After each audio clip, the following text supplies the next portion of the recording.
Dan hari ini kita ada di dalam minggu yang ke-16 ya saudara ya. Facing the World with Gospel Confidence. Ini adalah eksposisi kitab Efesus. Dan hari ini kita akan bicara sesuatu yang unik ya. Fresh perspektif ya. Pandangan Injil atas peperangan rohani. Karena seringkali kita melihatnya dari dua sisi yang mungkin terlalu ekstrim. Dan hari ini kita akan melihat dari pandangan Injil. Gospel view on spiritual warfare. Dan ayat yang akan kita baca hari ini adalah Efesus 6 ayat 10 sampai ayat yang ke-13. Kita akan membacanya bergantian, saya akan memulai dengan ayat yang genap dan saudara membaca ayat yang ganjil ya. Efesus 6 ayat 10. Akhirnya hendaklah kamu kuat di dalam Tuhan, di dalam kekuatan kuasanya. Ayat 11. Kenakanlah supaya kamu dapat bertahan melawan tipu muslihat iblis. Karena perjuangan kita bukanlah melawan darah dan daging, tetapi melawan pemerintah-pemerintah, melawan penguasa-penguasa, melawan penghulu-penghulu dunia yang gelap ini, melawan roh-roh jahat di udara. Ayat 13. Bila seluruh perlengkapan senjata Allah, supaya kamu dapat mengadakan perlawanan pada hari yang jahat itu, dan tetap berdiri sesudah kamu. Beginilah firman Tuhan, berbahagialah orang yang mendengar firman Tuhan, memelihara dalam hatinya dan melakukan dalam hidupnya. Amin saudara ya. Nah, saya akan memulai dengan sebuah pertanyaan begini saudara. Apakah Anda percaya setan atau iblis itu benar-benar ada ya? Mungkin saudara dari orang yang mistis atau mungkin saudara yang sangat percaya bahwa segala sesuatu itu ada penjelasannya. Mungkin saudara sedang banyak mengikuti pesulap merah gitu saudara ya. Dan itu semua trik ya. Reaksi kita biasanya ada dua saudara. Yang pertama, oh tentu saja ada. Banyak cerita seram dan mistis. Di Indonesia cerita-cerita tentang santet, pelet, kerasukan. Bahkan film-film pun banyak yang mengerikan. Yang box office itu suster ngesot, siksa kubur, kuntilanak ya saudara ya. Itu box office ya. Dari yang lama sampai yang baru ya kan. Tapi mungkin di dunia barat atau mungkin kita tinggal di kota-kota besar. Seperti Surabaya, Jakarta, Bali ya saudara ya. Oh Bali mungkin masih percaya banyak mistis, tetapi mungkin kota-kota besar, Singapura dan yang lain-lain. Dunia kota besar berkata bahwa oh itu semua bisa dijelaskan secara sains. Itu semua dapat dijelaskan mungkin hanya tentang psikologi saja. Nah kedua reaksi ini masih jauh dari pandangan Injil yang sesungguhnya. Bahkan ada seorang yang menulis movie, script writer dari film yang sudah agak lama, The Usual Suspect, dia bilang begini. The greatest trick the devil ever pulled was convincing the world he doesn't exist. Trik terbesar yang pernah dilakukan iblis adalah meyakinkan dunia bahwa dunia dapat percaya bahwa dirinya tidak ada. Karena kalau musuh itu bisa membuat kita percaya dia tidak ada atau mendistorsi pandangan saudara tentang dia, maka dia bisa menyerang kita dengan bebas tanpa kita sadar sedikit pun. Kalau saudara melihat keadaan dunia ini, realitas dunia ini, kekerasan di mana-mana, perpecahan keluarga, kejahatan yang terorganisir, korupsi besar-besaran, eksploitasi, diskriminasi, perang ada di mana-mana. Itu ada terjadi di sekeliling kita dan saudara dapat melihatnya melalui berita-berita yang ada. Apakah semua ini hanya soal psikologi? Apakah semua ini hanyalah soal sains, soal lingkungan? Atau ada sesuatu yang lebih dalam dan yang lebih spiritual? Mungkin kalau kita mau jujur, ada sesuatu yang lebih dalam di balik semuanya ini. Firman Tuhan tidak membiarkan kita buta, ada sesuatu yang lebih dalam dan ternyata peperangan rohani itu bukan sesuatu yang mungkin kita ketawakan. Itu nyata, tetapi juga kita juga nggak boleh melebih-lebihkan. Jadi perjuangan hidup ini bukan soal hanya menghadapi manusia yang jahat saja, atau mungkin bencana alam atau masalah dunia, ekonomi dan yang lain-lain. Tetapi ada kuasa-kuasa penghulu udara yang licik dan kuat yang perlu kita lawan dengan strategi yang benar. Jadi poin saya ada 3 hari ini. Peperangan kita ini melawan siapa? Dan yang kedua, apa yang sebenarnya kita lawan kalau sudah tahu musuhnya? Dan bagaimana kita bisa menang? Ya, kita akan belajar 3 hal ini. Siapa, apa, dan bagaimana ya. Oke, kita akan mulai yang pertama. Peperangan kita melawan siapa? Yang siap belajar katakan yes. Amin. Nah, kita akan melihat ayat yang ke-12 tadi kita baca. Dikatakan begini, karena perjuangan kita, baca yang kuning sama-sama, 1, 2, 3. Bukanlah melawan apa? Darah dan daging. Jadi ternyata memang lawan kita itu tidak semata-mata kasat mata, darah dan daging. Peperangan, kekejaman, kekerasan, korupsi, rasisme, kemiskinan, itu ada kekuatan spiritualnya di balik semua itu. Kejahatan sistematik yang ada di masyarakat itu tidak hanya faktor sosial. Korupsi masif yang terjadi di seluruh dunia, bukan hanya di Indonesia, human trafficking, konflik suku, itu di balik semua itu ada sesuatu yang terjadi di alam roh juga, saudara. Nah, saya akan membuat kontras antara pola pikir barat atau pola pikir mistis timur. Karena ini dua ekstrim bagaimana dunia melihat kejahatan, oke? Dunia melihat kejahatan. Dunia melihat kejahatan. Kalau Anda melihat tragedi, saya tanya sama saudara, bencana, kejahatan besar, mana yang Anda lebih cenderung percaya? Ini gara-gara santet ini. Nah, gitu saudara ya. Atau Anda percayanya begini, oh ini masalah fisiologi, geologi, kalau ada bencana alam, oh ini masalah geologi, alam fisika. Tapi ada bencana alam, ada orang yang bilang, kita lupa ngasih sesajen. Kita lupa membuat ritual. Kita lupa buang bunga di tengah-tengah itu, makanya ada kecelakaan. Nah, mana yang Anda percayai? Karena ini adalah dua ekstrim yang terjadi di dunia. Kalau kita ngomong timur, saya taruh nih ya di sini ya. Pola pikir mistis timur, itu mistisisme, itu terlalu di over spiritualisasi. Segala sesuatu disalahkan, itu penunggunya kita nggak kasih dan hormati. Semua kejahatan, semua bencana alam, semua masalah itu selalu setan, roh jahat. Ada orang yang nanya sama saya, Pak, saya ini selalu jatuh dalam dosa ini. Apakah saya perlu doa pelepasan? Gitu saudara ya. Ya mungkin bisa, tapi saya tanya sama dia, kamu sudah pernah didoakan kelepasan? Memang berkali-kali Pak. Lah ya berarti bukan doa pelepasan intinya, ya kan saudara? Kamu perlu bertobat, ya kan saudara? Jadi sering kali kita pun di dalam kekristenan melihat kejahatan yang terjadi dalam diri kita dan hati kita. Kita salahkan roh jahat, oh itu pasti iblis. Belum tentu saudara, itu mungkin hatimu. Jadi jangan sedikit-sedikit, oh itu pasti ada penunggunya. Jangan sedikit-sedikit, oh itu ada kutukannya. Kita patahkan kutuk, mau dikasih minyak urapan seberapa banyak, kutuknya sudah dipatahkan, dosanya tetap ada saudara. Jadi ini jadi ini adalah dua ekstrim bagaimana kita melihat kejahatan. Yang satunya itu under spiritualisasi. Jadi pola pikir rasional itu barat ya saudara. Oh semua kejahatan itu karena psikologi, sosiologi, karena fisiologi. Semua ada penjelasan ilmiahnya. Jadi kalau kita melihatnya seperti ini, dua pola ini sama-sama parsial. Dua pola ini mengabaikan, yang barat mengabaikan dimensi rohani, under spiritualisasi. Mistisisme timur terlalu over spiritualisasi, mengabaikan apa? Tanggung jawab manusia dan akar dosa yang ada di dalam hati.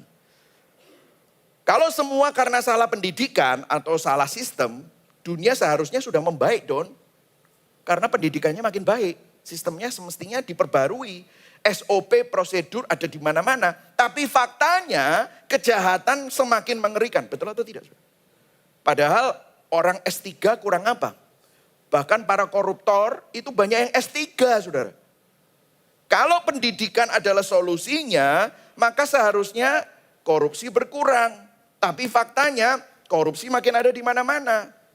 Kalau, yang satunya ini, kalau semua itu karena roh jahat atau setan, maka kurang sesajen apa kita? Kurang ritual apa? Karena ritual-ritual yang dilakukan itu seharusnya sudah cukup. Lalu kenapa kok manusia tetap punya masalah dengan kebencian, kekerasan, ketidakadilan? Jadi kesimpulannya, peperangan, kekerasan, korupsi, rasisme, itu lebih dari sekedar faktor sosial atau kutukan spiritual. Ada kejahatan yang mengakar di dalam hati manusia dan ini memang diperparah oleh kuasa si jahat. Beberapa tahun yang lalu saya membaca berita tentang sebuah desa di Indonesia yang percaya bahwa segala penyakit, gagal panen, bahkan kematian mendadak itu terjadi karena roh jahat. Jadi mereka mengadakan upacara adat besar-besaran, membakar sesajen, memanggil dukun, mengusir roh-roh jahat dari desa mereka. Semua warga bergotong royong, berpuasa, memukul gong, bahkan bermalam di balai desa. Tapi 1 bulan setelah ritual itu, apa yang terjadi? Ya memang kelihatannya beres 1 bulan, tetapi pertikaian antara keluarga di desa itu malah meledak. Ada kekerasan, ada balas dendam, ada pembunuhan, ada perebutan tanah. Nah semua roh jahat mungkin diusir, tetapi perhatikan dosa yang di dalam hati manusia itu tetap tinggal. Keserakahan, kebencian, iri hati. Selama dosa itu tidak dibereskan, maka kekacauan akan terus berulang. Paham saudara? Sekalipun desa itu sudah melakukan asap kemenyannya sudah full. Saudara bisa bau kemenyan di mana-mana. Tetapi dosa itu tetap ada. Andrew Del Banco seorang sekuler, dia bilang begini. The gulf between the visibility of evil and the resource available for coping with it is growing. Jurang antara keterlihatan, kejahatan dan kemampuan kita untuk menghadapinya semakin besar.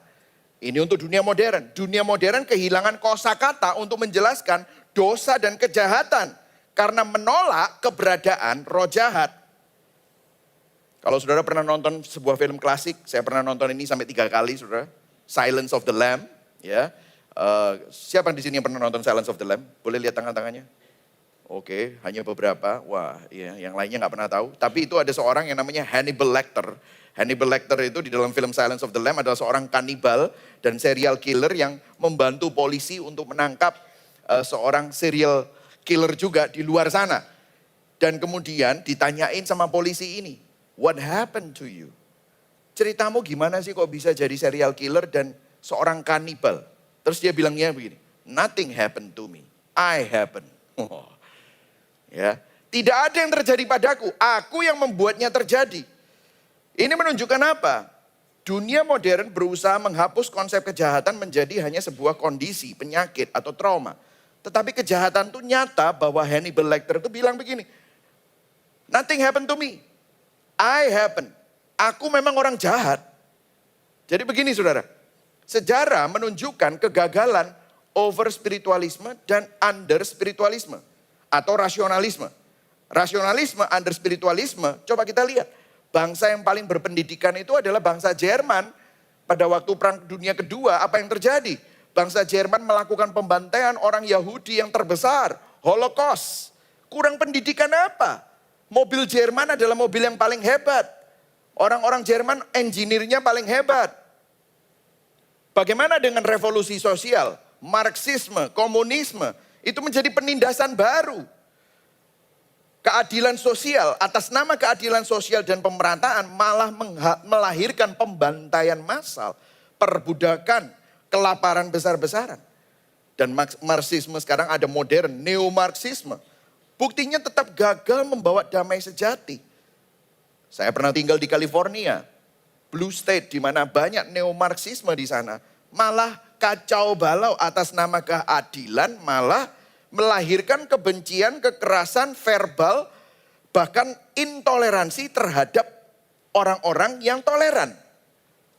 Jadi ini menunjukkan bahwa under spiritualisme, sekedar pendidikan atau sekedar reformasi sosial, itu tidak bisa menegakkan keadilan dan menghapus kejahatan. Jadi masalahnya bukan hanya secara pendidikan, sistem sosial, kita bisa marah-marah sama pemerintah, kita bisa marah-marah karena nggak dapat makan gratis dan yang lain-lain ya saudara. Tapi itu bukan solusinya. Tetapi yang mistisisme, over spiritualisme, ritual-ritual sesajen, kalau dalam konteks Kristen doa pelepasan, pakai minyak urapan, pakai 7 elemen dan yang lain-lain. Itu juga tidak menghentikan korupsi dan kekerasan. Budaya-budaya klinik tidak membawa keadilan dan menghapuskan kejahatan. Jadi dosa itu lebih dari sekedar faktor luar. Rasionalisme atau under spiritualisme mengira pendidikan dan perubahan struktur sosial cukup mengubah hati manusia. tetapi mengabaikan keberadaan dosa dan iblis. Solusinya mereka butuh teori baru, metode baru, struktur sosial yang baru. Tetapi kalau kita bicara tentang mistisisme, mengira ritual, sesajen, doa pelepasan cukup untuk mengusir roh jahat, nanti hidupmu pasti beres kalau roh jahatnya hilang. Mengabaikan kerusakan hati di dalam manusia, hanya fokus pada roh-roh di luar. Dan mereka solusinya apa? Butuh pewahyuan baru. Wah, makanya kalau ada KKR yang ada nabinya itu wah ramai sekali, saudara. Atau kalau enggak butuh ritual baru atau butuh orang-orang yang sakti yang baru, rahasia yang baru, urapan yang baru dan yang lain-lain.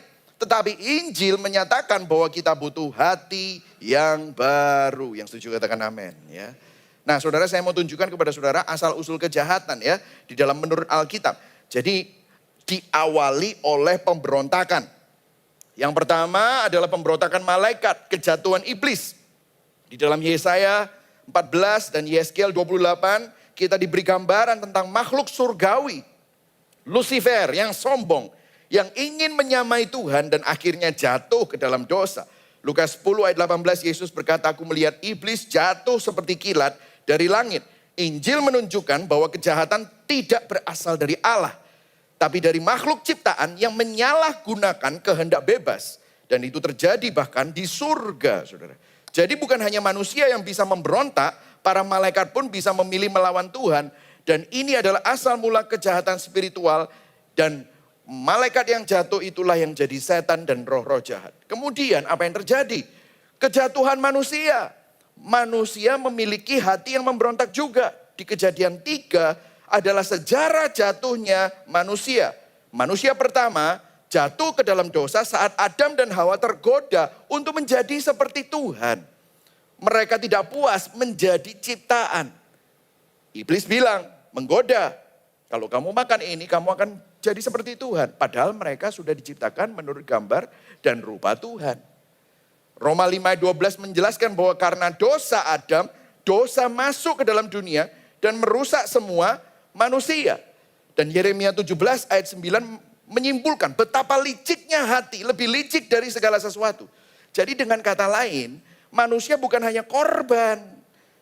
Kadang-kadang kita nih bilang manusia itu korbannya ular itu loh ya, si jahat. Tidak, tapi manusia juga pelaku.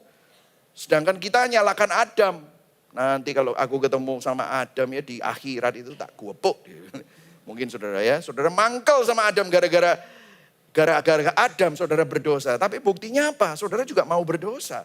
Jadi kita semua adalah pelaku. Dosa bukan cuma sesuatu yang menimpa kita, tetapi sesuatu yang muncul dari diri kita karena hati kita rusak. Dan dosa itu berasal dalam hati, bukan sekedar pengaruh luar. Markus 7 ayat 20-23, Yesus mengkoreksi pemahaman orang Farisi yang terlalu fokus sama pencemaran dari luar. Apa yang keluar dari manusia itulah yang menajiskannya. Dikatakan begitu oleh Yesus di Markus 7. Mazmur 51 ayat 5, sesungguhnya dalam dosa aku diperanakkan, dalam dosa aku dikandung ibuku. Jadi Alkitab bukan hanya menjelaskan kejahatan sebagai sesuatu yang berasal dari luar, saudara. Tapi justru dari dalam hati manusia itu sendiri. Itulah sebabnya solusinya nggak cukup hanya dengan reformasi sosial atau terapi. Harus ada pembaharuan hati yang radikal. Jadi baik rasionalisme modern maupun mistisisme sosial tradisional telah gagal mengobati sumber masalahnya. Karena masalahnya bukan hanya di luar namun ada di dalam hati manusia. Pendidikan bisa ngajarin sopan santun. Ritual bisa memberi rasa lega sesaat. Tetapi hanya Injil yang bisa mencabut akar dosa dari dalam keluar. Nah dari sini, inilah letak bedanya pandangan dunia dengan pandangan Alkitab, saudara. Dunia berkata manusia pada dasarnya baik. Sistemnya yang rusak, itu dunia. Manusia pada dasarnya baik, tapi diserang dan diganggu roh jahat. Itu sistem dunia.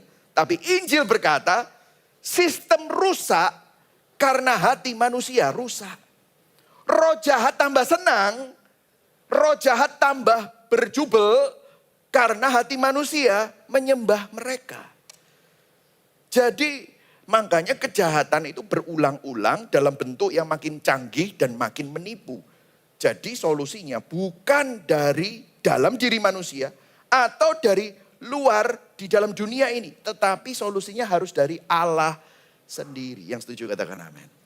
Saudara mulai melihat ya. Akar kejahatan bukan hanya sistem yang buruk. Bukan hanya roh-roh yang mengganggu. Tapi hati manusia yang rusak dan kuasa si jahat memang memperparahnya. Makanya Efesus 6 menunjukkan ini semua. Nah kita masuk dalam poin yang kedua, oke? Apa yang sebenarnya kita lawan? Let me tell you, iblis itu gak sepowerful itu, saudara.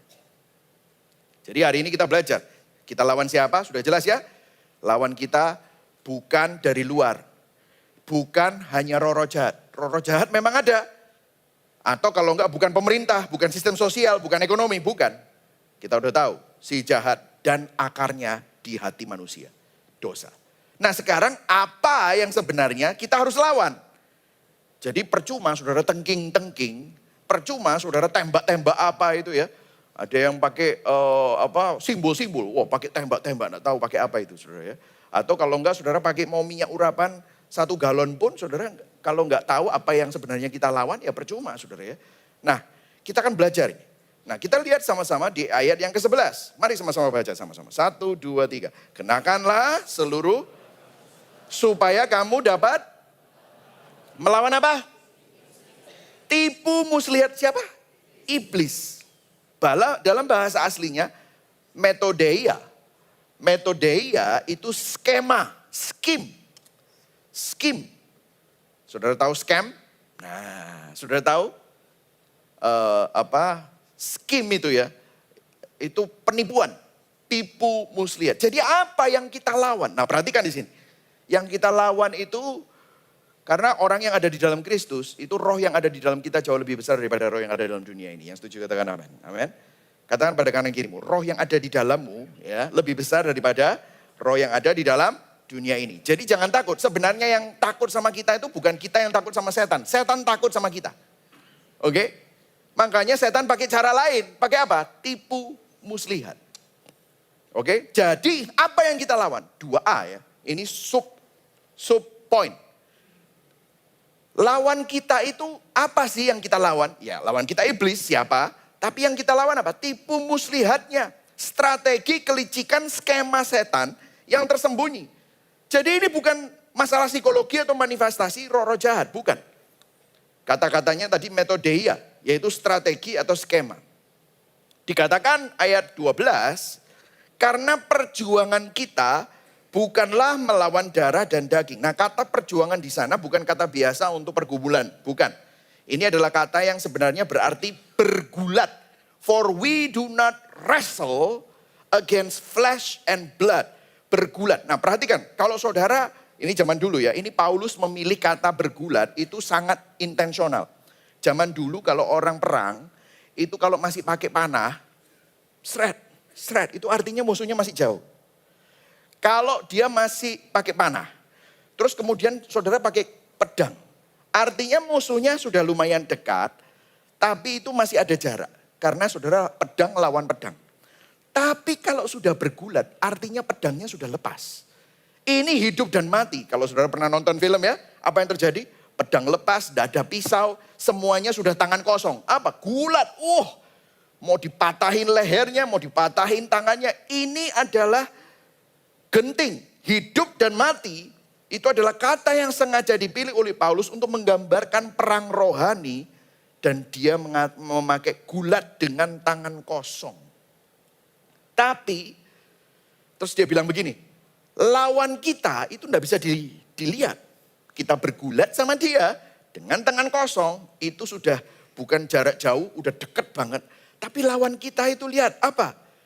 Para penguasa, para roh jahat, penghulu-penghulu udara. Jadi Paulus mencoba menunjukkan betapa tangguhnya mereka. Dia menumpuk kata-kata yang mengesankan ini, dia bilang gini, jangan remehkan. Jadi jangan diremehkan.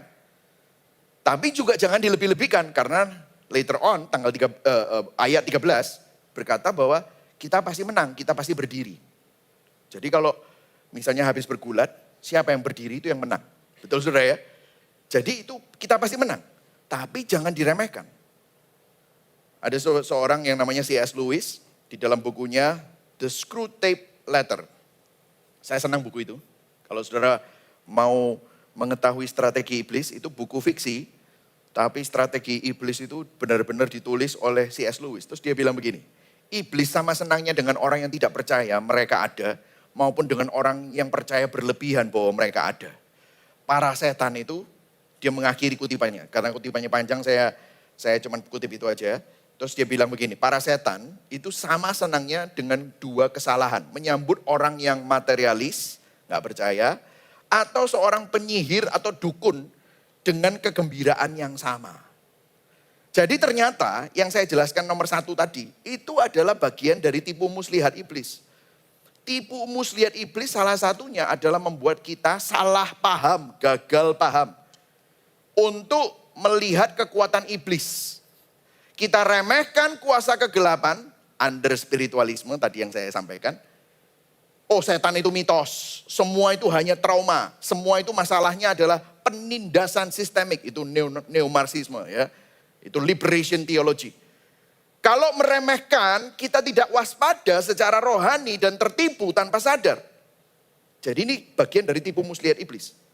Tapi yang satunya melebih-lebihkan. Oh iblis juga senang.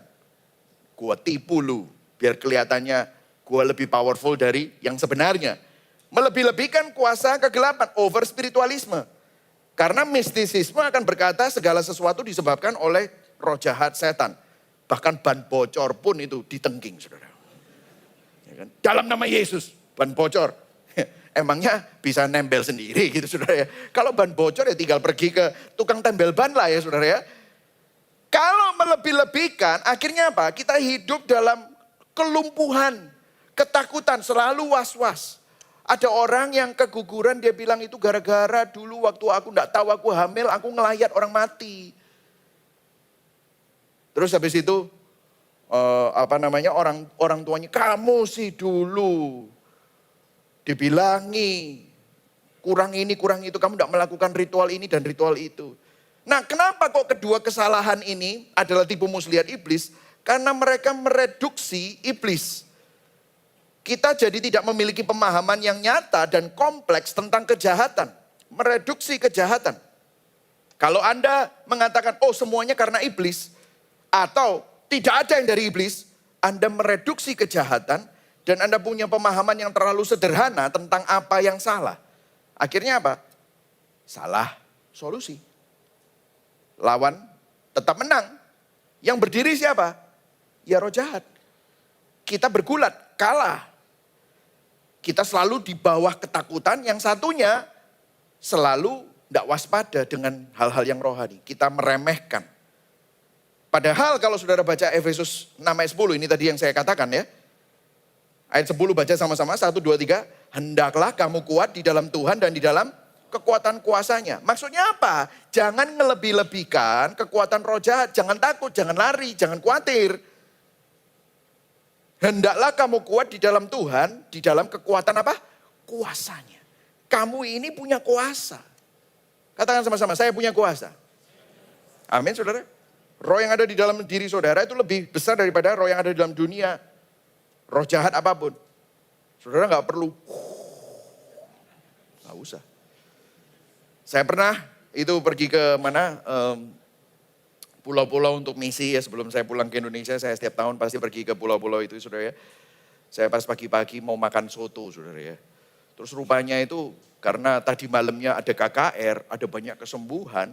Itu para tim itu didatengin tempat hotel kami tinggal. Lah saya tinggalnya duduk di lantai 2, yang lantai 1 itu sudah diketok-ketok. Wah, ada yang minta didoakan. Yang minta didoakan itu, wah ini apa? Manifestasi. Wah, gitu macam-macam lah gitu saudara ya. Wah, enggak tahu ngapain gitu ya saudara ya. Dalam nama Yesus gitu ya saudara gitu. Terus habis itu panitianya belum ketemu sama tim kami. Nah tim kami itu ya ada yang masih anak-anak gitu ya, ketakutan kan saudara. Lalu saya enggak tahu, saya keluar, saya masih pakai celana pendek cari breakfast saudara. Cari apalah, mau makan apa gitu ya. Saya keluar, terus saya enggak pakai Wah, ada orang gitu, enggak pakai gitu. Ya lu keluar aja, keluar gitu. Itu orang yang lagi, itu lihat saya langsung, wah ketakutan. Loh kenapa? Kenapa ini Pak? Kerasukan setan. Setannya takut loh sama Bapak, dia bilang gitu. Soalnya kita semua berusaha doakan, enggak ada yang takut. Begitu Bapak lewat kok takut? Kok sakti Pak? Dia bilang gitu. Enggak sakti, wong saya enggak ngapa-ngapain. Bahkan belum doa. Saudara, let me tell you. Ini bukan ngomong apa-apa. Roh Kudus yang ada di dalam kita itu ditakuti oleh setan. Jadi kita ini punya kuasa. Jadi jangan dilebih-lebihkan kekuasaannya iblis itu. Nah kemudian ayat 13. Sebab itu ambillah seluruh perlengkapan senjata Allah. Supaya kamu dapat mengadakan perlawanan pada hari yang jahat itu. Dan tetap berdiri. Artinya kamu dapat, saudara dan saya dapat melawan pada hari yang jahat itu. Dan tetap berdiri. Paulus tidak mengatakan mungkin kamu akan berdiri. Enggak. Dia berkata kamu akan tetap berdiri. Artinya kamu pasti menang. Yang setuju katakan amin. Ya. Yang perlu kita lakukan adalah memahami kompleksitas dosa. Nah untuk menjelaskan kompleksitas dosa ya saudara. Seorang yang namanya Richard Baxter adalah seorang pendeta Puritan di zaman Inggris ya. Abad 17 tahun 1600-an. Dia menulis sebuah buku tentang melankoli. Melankoli. Yang menjelaskan tentang depresi. Itu bisa saja ada serangan setan. Tetapi dia memberikan pandangan mengenai kompleksitas dosa. Ini bagus banget saudara. Dia bilang gini, kompleks dosa itu kompleks. Ada 4 sumbernya. 4 sumber pergumulan manusia. Yang pertama, pergumulan itu bisa disebabkan oleh masalah fisik. Saudara tahu gak ada yang ngirimin saya, Pak ternyata ya zaman ekonomi susah gini, orang-orang pada datang ke dokter dan mengalami masalah asam lambung semua, saudara. Jadi ada orang stres, depresi, ternyata asam lambung itu stres dan depresi bisa saja disebabkan oleh masalah fisik. Dan itu juga bisa ada masalah chemical imbalance, hormonal imbalance. Mungkin ada sebab fisik, dalam hal ini yang dibutuhkan adalah obat, makanan sehat, istirahat, atau bahkan olahraga, masalah fisik. Tapi juga ada masalah psikologis. Mungkin temperamen Anda itu gara-gara trauma masa lalu. Maka yang Anda butuhkan adalah konseling. Yang Anda butuhkan adalah afirmasi, rekonsiliasi, pemulihan, ya, pendampingan. Jadi ada masalah fisik, masalah psikologis. Tapi juga ketiga, dia katakan adalah masalah moral. Mungkin Anda bersalah, merasa bersalah tentang sesuatu. Mungkin Anda marah, dendam sama seseorang yang membuat kemarahan itu membuat semuanya jadi kacau. Yang Anda perlukan adalah pertobatan, Anda perlu pengampunan, Anda perlu rekonsiliasi. Terakhir baru gangguan roh jahat yang sedang kita bicarakan saat ini. Jadi bisa juga kombinasi dari keempat-empatnya atau 2 saja yang berinteraksi satu dengan yang lain. Jadi ini kompleks, katakan sama-sama ini kompleks. Enggak semua-semuanya setan, tapi juga enggak semua-semuanya kurang minum obat. Kan kita bilang, oh obatnya kurang gitu saudara ya kan. Enggak semua-semua gara-gara obat, tapi juga enggak semua-semua gara-gara setan. Nah saya bandingkan ini ya.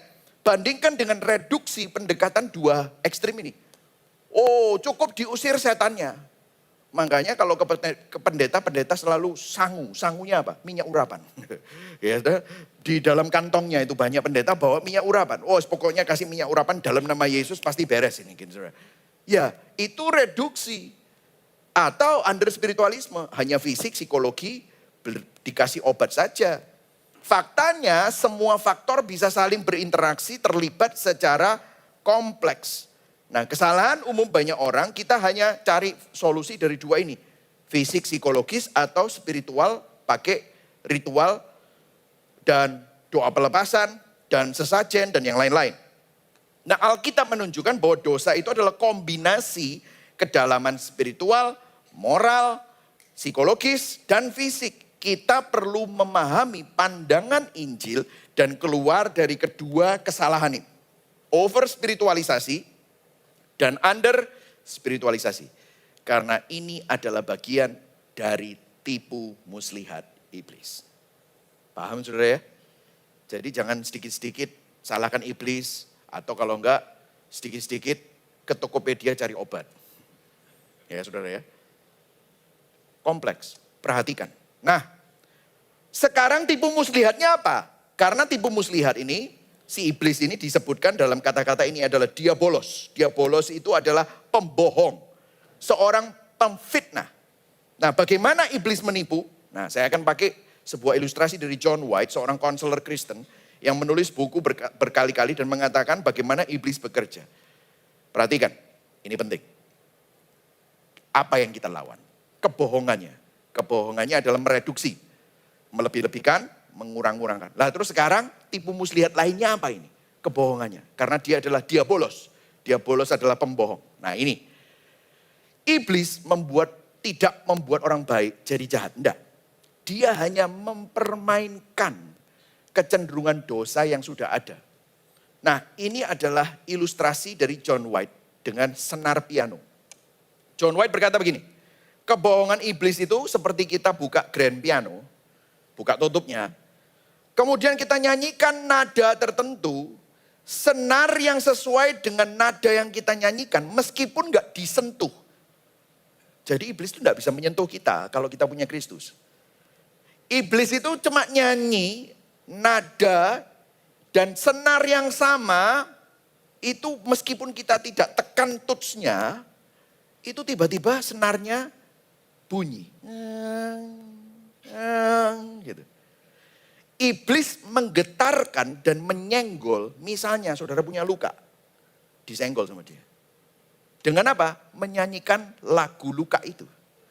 Saudara punya hasrat, hawa nafsu, dia nggak ngapa-ngapain. Dia nyanyi kebohongan yang menggetarkan senar hawa nafsu. Saudara punya kepahitan, dia akan nyanyi nada yang menggetarkan senar kepahitan. Kesombongan yang memang sudah ada di dalam hati kita. Itulah sebabnya Efesus 4 ayat 27, janganlah matahari terbenam sebelum engkau berdamai, jangan beri kesempatan kepada iblis. Disuruh berdamai sebelum matahari terbenam. Kenapa? Kalau Anda simpan kepahitan, Anda simpan kemarahan, itu akan memberi dia kesempatan untuk mempermainkan lagu kepahitan dan kemarahan.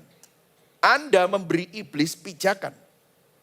Contoh yang lain, 1 Timotius 3 ayat 6 sampai 7. Jangan tempatkan seseorang muda dalam jabatan penatua karena dia bisa jadi sombong dan jatuh dalam jerat iblis. Kesombongan membuat Anda jatuh ke dalam perangkap iblis. Jadi caranya kayak gimana? Iblis menyanyikan lagu-lagu yang membuat senar kecenderungan dosa kita. Yang sudah ada di dalam hati kita untuk bergetar. Keinginan kita itulah yang menjadi senar hati kita. Iblis menyanyikan lagu-lagu yang senada dengan berhala di hati kita. Iblis tidak bisa membuat kita berdosa, dia tidak bisa menyentuh kita, tetapi iblis tahu yang kamu suka itu apa. Iblis tahu apa yang sedang kamu alami secara emosi. Dia nyanyikan itu di hati kita dan kita tertarik dan disitulah kita jatuh dalam dosa. Kalau kita tertarik pada hawa nafsu, maka ia akan menampilkan hal-hal yang membuat kita tertarik itu. Jika senar hati kita bergumul dengan penerimaan, kita mau diterima manusia, di situ kita digetarkan. Nah, kamu gak dianggap kan? Berarti kamu perlu dianggap. Kira-kira apa yang perlu kamu lakukan supaya kamu dianggap? Itulah senar hati yang seringkali dipermainkan oleh iblis. Kita perlu mewaspadai titik lemah kita. Iblis tidak akan dapat merenggut keselamatan kita. Dia tidak dapat membawa orang-orang pilihannya dijebloskan. Tapi dia bisa menggetarkan senar dosa dan senar berhala di dalam hati kita. Caranya gimana? Ada dua. Kebohongannya ada dua. Yaitu dua strategi ini. Tipu muslihatnya. Yang pertama adalah godaan. Katakan sama-sama godaan. Bahasa Inggrisnya temptation. Nah, katakan pada kanan kiri. Hati-hati sama temptation. Oke? Ya. Yang kedua apa? Tuduhan. Godaan. Perhatikan. Saya jelaskan satu-satu. Ya. Are you still with me? Yes. Oke. Godaan, pandangan terlalu tinggi tentang diri sendiri membuat kita jatuh dalam dosa. Kenapa kok pandangan terlalu tinggi terhadap diri? Kita merendahkan kekudusan Tuhan. Dan kita jatuh ke jurang kesombongan. Oh, aku baik-baik saja, aku bisa lah, aku bisa atasi sendiri. Yang satunya tuduhan, condemnation. Pandangan terlalu rendah tentang diri sendiri membuat kita tenggelam di dalam dosa. Jatuh ke jurang keputusasaan, merendahkan kasih Tuhan. Oh, aku terlalu gagal, gak ada harapan. Jadi godaan merasionalisasikan. Lah ini mirip yang barat tadi. Oh itu wajar, semua orang melakukannya. Ya biasalah. Semua orang, oh mungkin kamu bukan laki, kamu itu memang wanita yang ada di dalam tubuh laki-laki. Oh iya gitu saudara ya. Setan membuat kita merasa diri kita baik-baik saja. Kita lebih baik dari orang lain, kita pantas bahagia.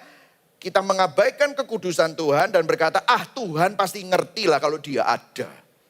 Ini adalah bentuk kesombongan rohani tersembunyi. Saudara. Tetapi tuduhan, itu tadi ya godaan. Tuduhan, over spiritualisasi juga. Kamu dikutuk karena kamu kena karma. Karena roh jahat itu senang sama kamu. Setan membuat kita merasa bahwa kita terlalu rusak, terlalu bobrok, terlalu kotor, terlalu gagal. Tuhan tidak mungkin mengubah kita. Tuhan jijik sama kita. Ini adalah bentuk keputusasaan dari dosa. Wih, waktunya ya saudara. Saya masih ada 8 cara iblis menggoda. Ya, ini kakek bocor ya begini nih saudara ya. Ya ini dalam buku Thomas Brooks ya. Precious Remedies Against Satan's Device. By the way saya cuma tulis 8, ini ada 60 saudara. Bocor dewe buku ya saudara ya. Saudara. Menunjukkan umpan, menyembunyikan kait. Oh lakukan saja, kamu pasti puas, nikmat itu, enak. Jadi memamerkan kenikmatan dosa di awal, menyembunyikan konsekuensinya. Nah itu cara iblis. Merasionalisasi dosa sebagai kebajikan. Saya ini bukan pelit, aku ini irit. Nah gitu saudara. Aku bukan kikir, aku ini hemat gitu saudara ya. Oh bukan, saya bukan pemarah, aku ini cuma orang berprinsip. Oh ya bodoh aja saudara kan.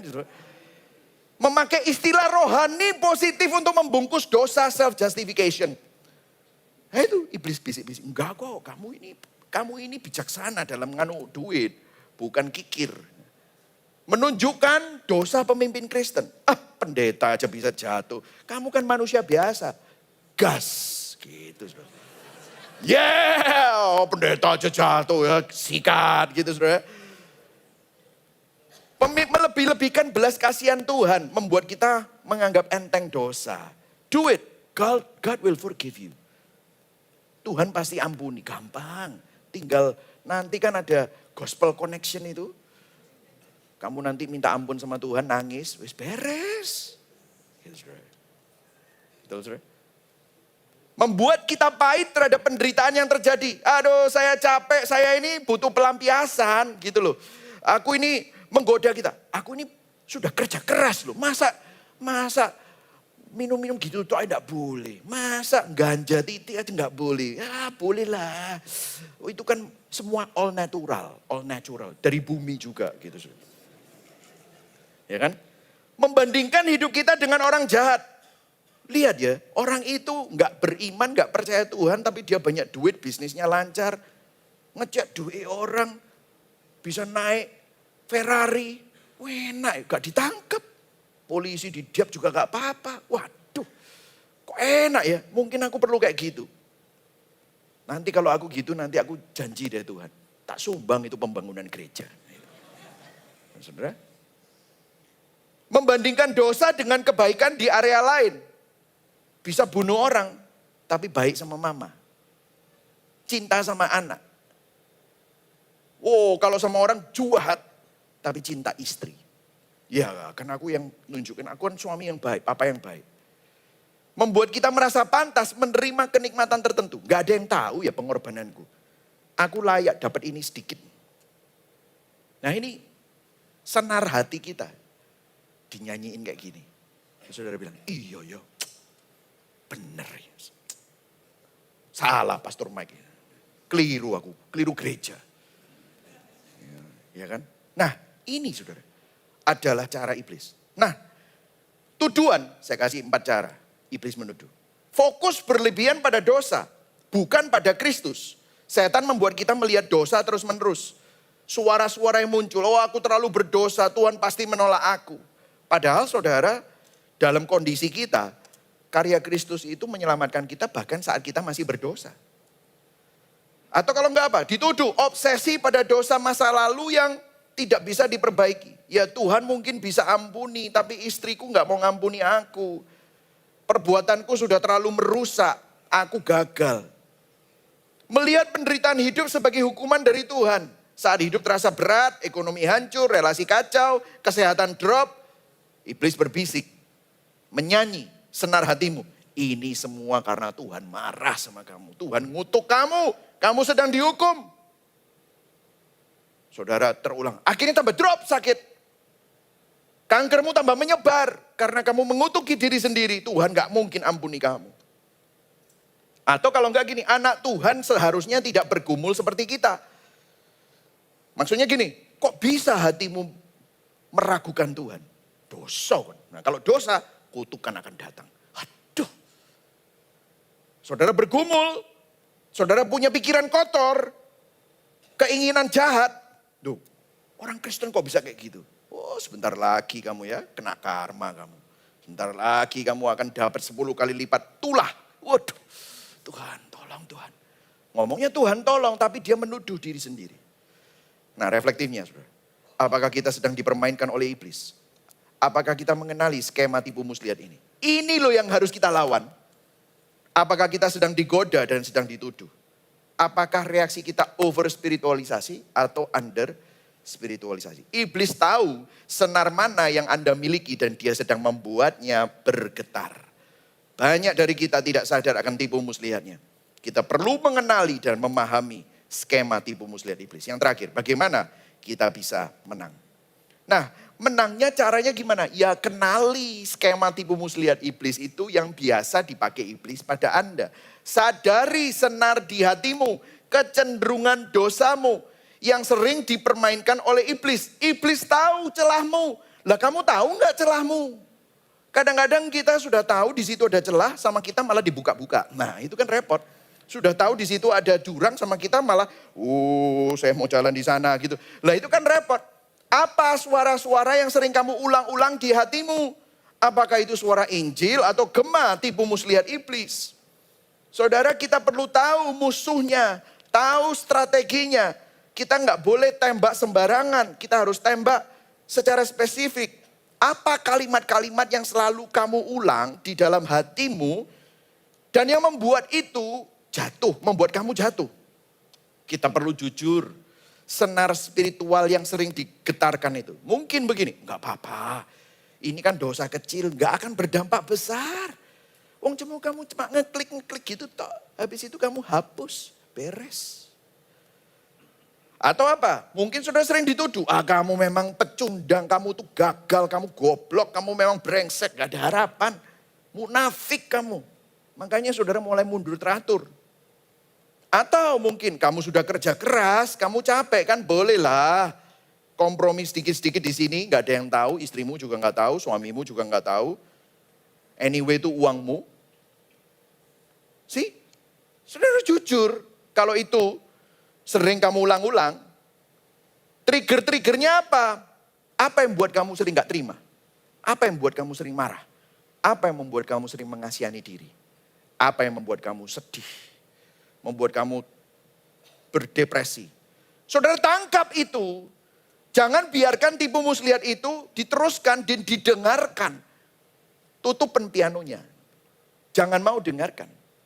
Khotbahkan Injil sama dirimu. No, saya tahu kebenaran. Nah mungkin saudara sudah melakukan.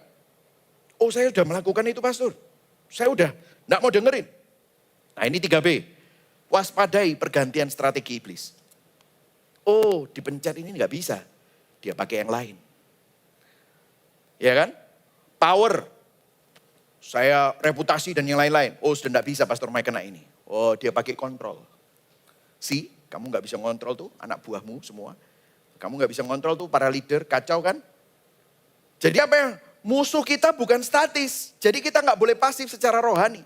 Makanya waktu kita itu baca firman, devotion, saat teduh. Itu gunanya untuk ngelawan-ngelawan gini nih saudara. Karena ketika satu jebakan gagal, iblis akan pindah ke taktik baru. Jangan hanya kenali godaan lama, waspadai bentuk barunya. Saudara, saya paling sering melihat kalau misalnya di dalam small group ada yang memecah belah. Orang ngomong ini, ngomong itu gara-gara gosip. Nah, terus orang jadi asumsi, berpikiran buruk, apa yang terjadi? Di situ kita perlu bertobat bersama. Iblis tidak memakai serangan yang sama terus-menerus. Anda harus sadar bahwa satu skema tipu daya iblis bisa pindah, iblis pakai skema yang lain.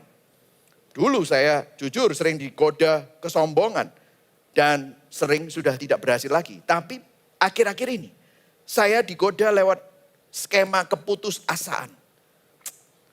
Apa bisa ya? Aku gagal. Nah, bagaimana kita memenangkan peperangan rohani ini? Dikatakan kenakanlah perlengkapan senjata Allah. Lah apa yang harus dikenakan? Minggu depan Pastor Erik akan menjelaskan tentang perlengkapan senjata Allah. Tetapi ini intinya, Injil adalah perlengkapan senjata Allah. Injil menghancurkan dua strategi iblis, godaan, temptation, dan tuduhan, condemnation.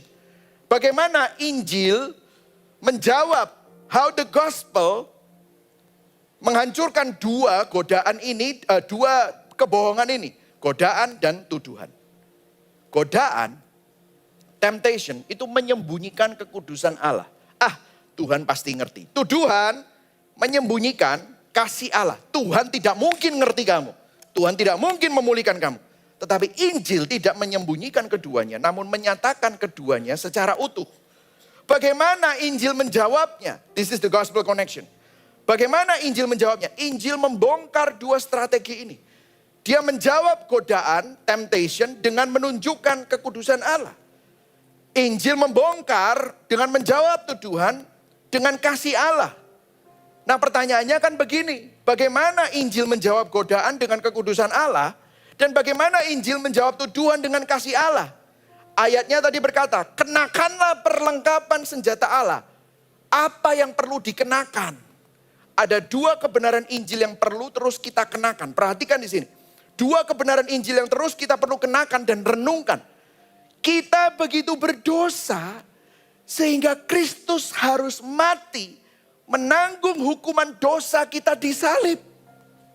Tetapi pada saat yang sama kita begitu dikasihi sehingga Kristus rela mati meskipun kamu tidak layak, meskipun kamu bobrok, saya jahat, saya nggak layak. Dia rela mati menggantikan posisi kita di salib. Kebenarannya ditegakkan.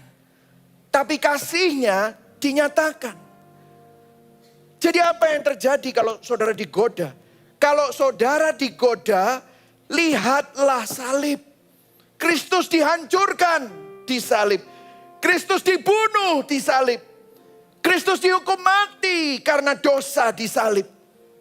Bagaimana mungkin kamu kok masih mendengarkan kebohongan-kebohongan itu? Bagaimana mungkin kita masih memeluk hal-hal yang fana itu? Bagaimana kita menghadapi tuduhan? Saat saudara dituduh, lihatlah salib. Kristus rela disalib dengan kasihnya. Menanggung semua hukuman dosa kita. Kita gak perlu bayar apapun. Gak perlu sesajen apapun. Gak perlu harus pakai ritual-ritual bahkan minyak urapan sekalipun untuk membayar hutang dosa kita. Sudah lunas. Karya salib Kristus menghancurkan tipu muslihat iblis. Kalau kita merasa terlalu baik dan sombong, ingatlah salib Kristus. Karena di salib itu menunjukkan betapa parahnya dosa kita. Betapa bobroknya kita. Tetapi waktu kita merasa putus asa dan gagal, lihatlah salib itu, ingatlah salib itu. Karena salib itu menunjukkan betapa dalamnya kasih Tuhan. Rasionalisme, under spiritualisme, lupa adanya masalah dosa, adanya hutang dosa. Melalui salib, hutang dosa itu dibayar lunas. Mistisisme over spiritualisme berusaha membayar hutang dosa dengan ritual supaya kutuk lepas katanya. Tapi waktu kita lihat salib, Kristus sudah membayar lunas melalui karya salibnya.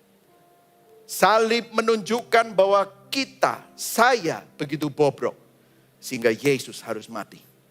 Namun salib juga menunjukkan bahwa saudara dan saya begitu dikasihi sehingga Yesus rela mati. Berikan tepuk tangan buat Tuhan. Ini adalah Injil yang paling menguatkan kita.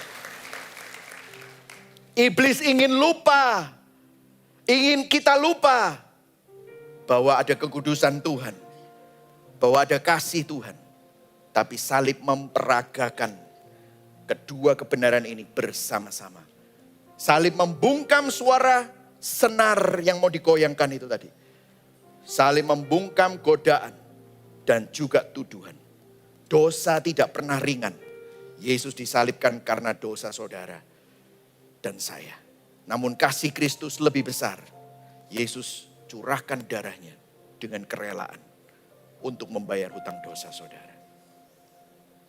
Wahyu 12 ayat 11. Dan mereka, siapa mereka? Saudara dan saya, gereja Tuhan.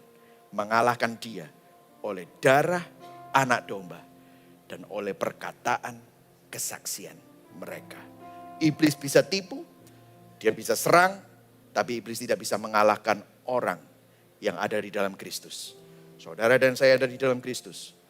Saudara sudah punya perlengkapan senjata lengkap. Saudara pasti menang.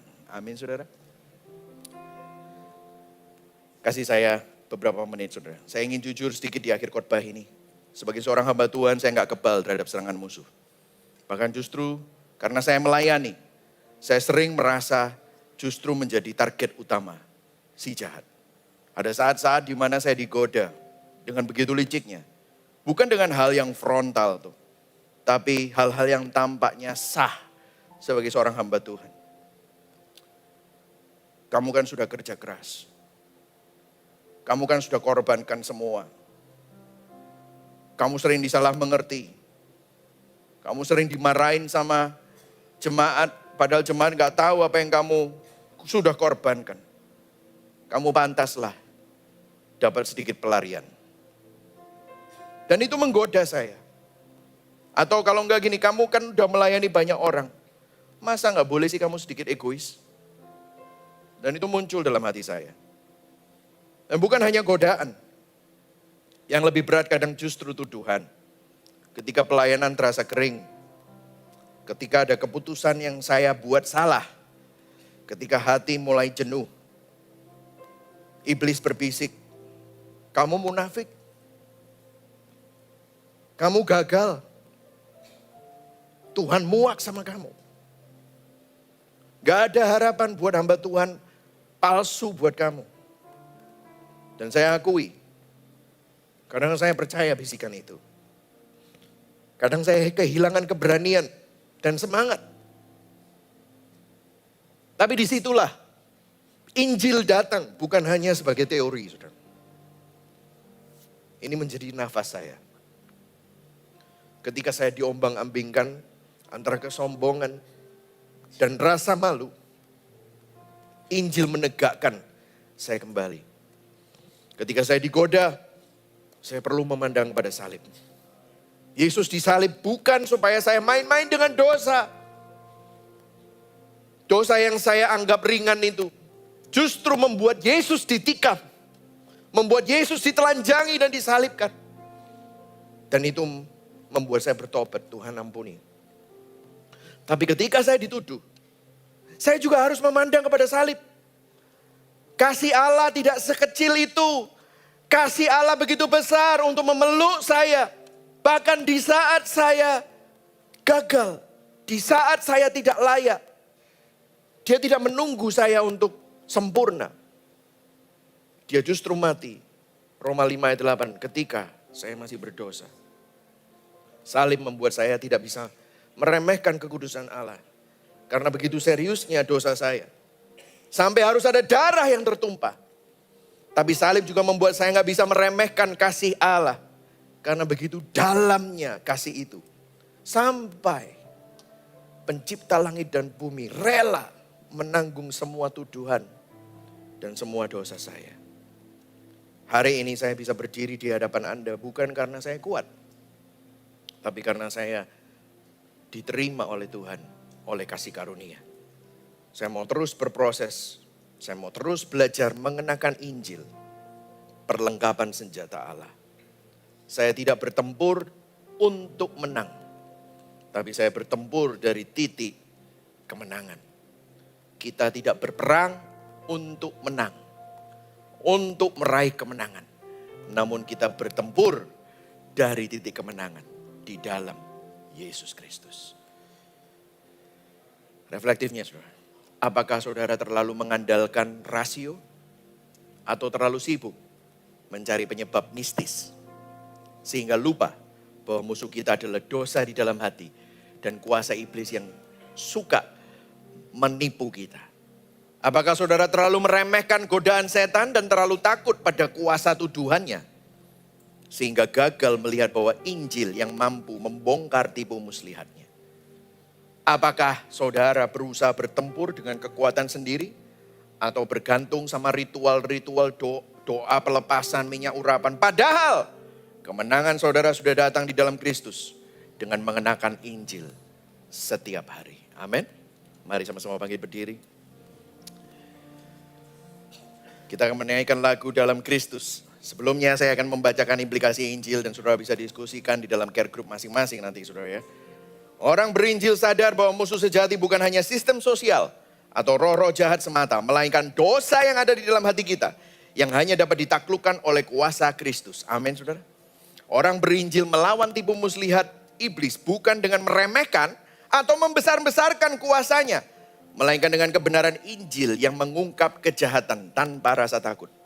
Orang berinjil bertempur bukan dengan kekuatan diri atau ritual agama, tapi dengan mengenakan Injil setiap hari sebagai perlengkapan kemenangan yang sudah disediakan di dalam Kristus. Berikan tepuk tangan buat Tuhan sekali lagi.